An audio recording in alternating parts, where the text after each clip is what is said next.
Hello everybody, welcome to episode 1.5 of Two Airheads and a Boxer.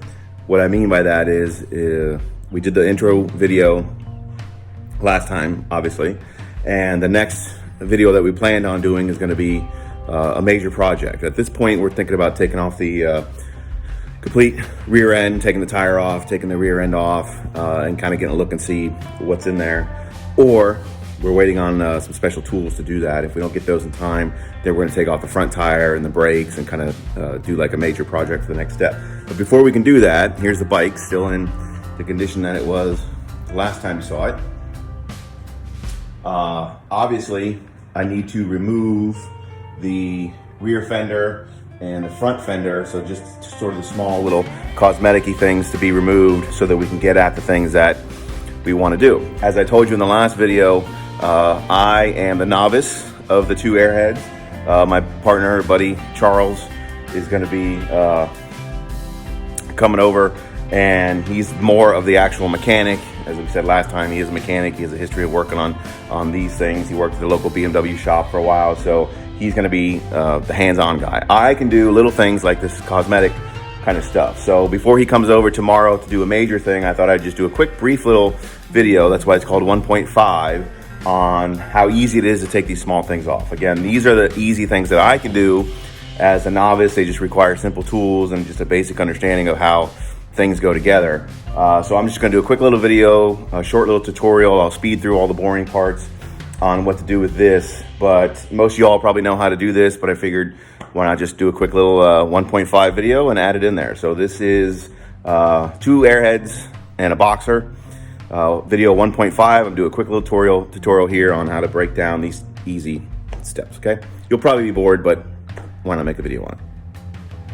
All right, so when you want to remove the rear fender, it's pretty simple. Obviously, you've got 4 bolts here holding the rear fender on, but the lighting, as you can see, runs through the frame and comes out the wiring down here to go into your back headlight and your turn signals. Obviously, there's supposed to be turn signals here, but you saw the state that this bike was in, so it didn't originally come with turn signals. So we're gonna have to get this cap off so we can disconnect kind of the wiring inside and then pull the wires through this so it's kind of hanging out here, and then that way we can drop the fender and take it off. Otherwise, you're not gonna be able to remove it because these things are gonna get, the wires are gonna get stuck.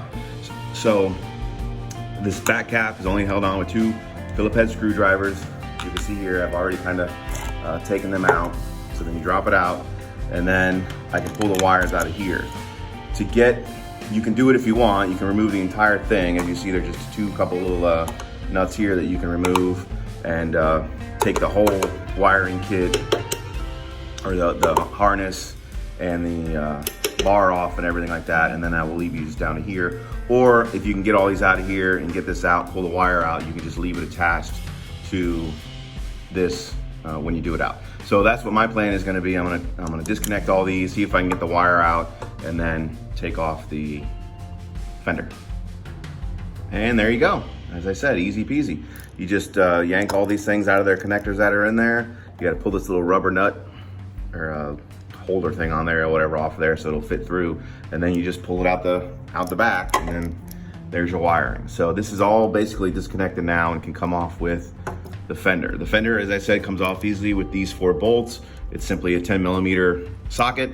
Obviously, you're just gonna take them off, and then the entire fender should come off. I'm not gonna bore you with that, obviously, but that's basically all you gotta do is take those 4 bolts, and then the fender should drop down right out of there.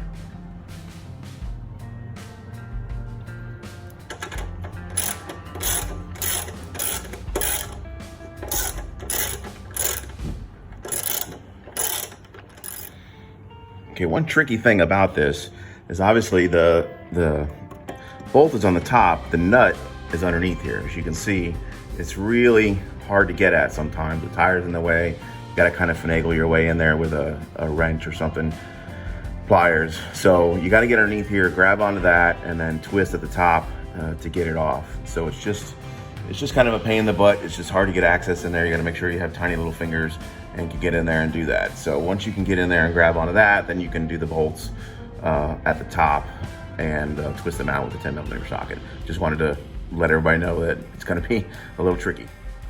All right, and there you go. The back one is off.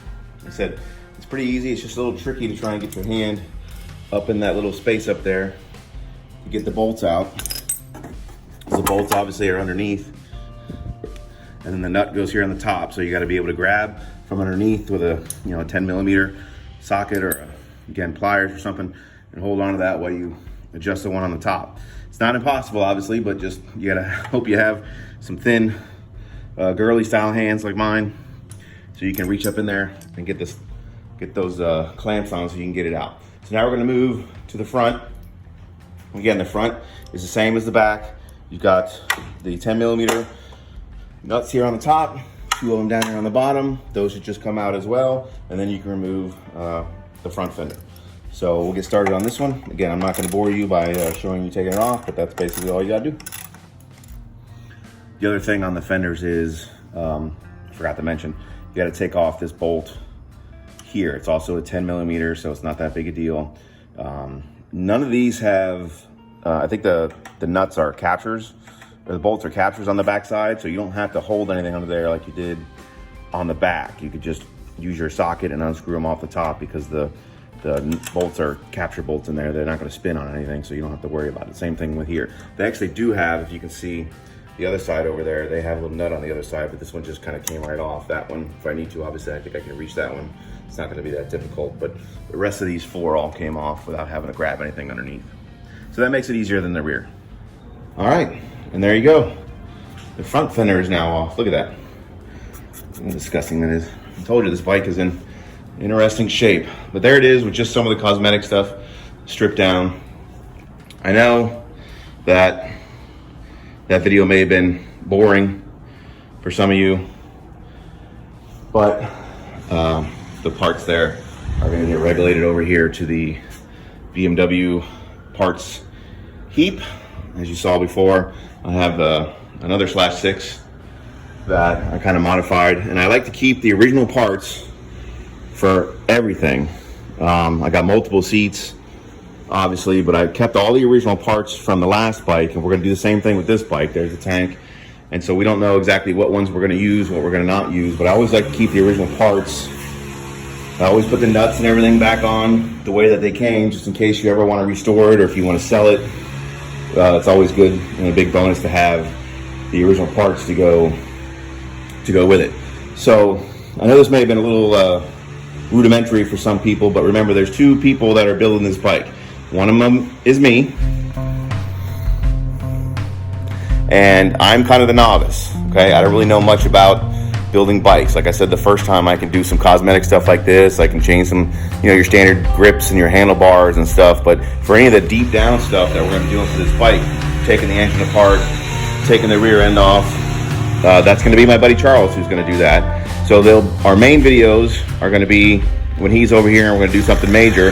But in between, I'm going to be doing little videos of stuff that I can do, because we're making this channel for 2 different types of bike owners. We're going to make it for novices like me who just want to learn the simple stuff, for when we want to do small mods or whatever. And then we're also going to make it for you deep down people who can really get nitty gritty in there. And again, that's where Charles is going to come in. So the channel is going to be kind of mixed with easy, quick little videos like this that I do. The bike's here at my house, so on a day when I'm sitting around and bored and want to do something, I might come out and tinker with something small on it and do a quick little video on it for when Charles comes over. Then we're going to do the really big videos. So this was the first of the really quick little videos here. Sorry if it bored some of you. Hopefully it excited some of you. As always, if you're going to like our channel, please like the video, subscribe, follow it. Big ones are coming tomorrow. Like I said, he's going to come over tomorrow. We're either going to take off the rear end or the front end, basically, depending on whether we can get the special tool that we need. So I'll be seeing you guys regularly, hopefully. Hopefully you like the channel and hopefully you tune in. And thanks for watching episode 1.5. The easy stuff with myself, Jeff, and then Charles will be back at the next video when we do something major. Have a good day.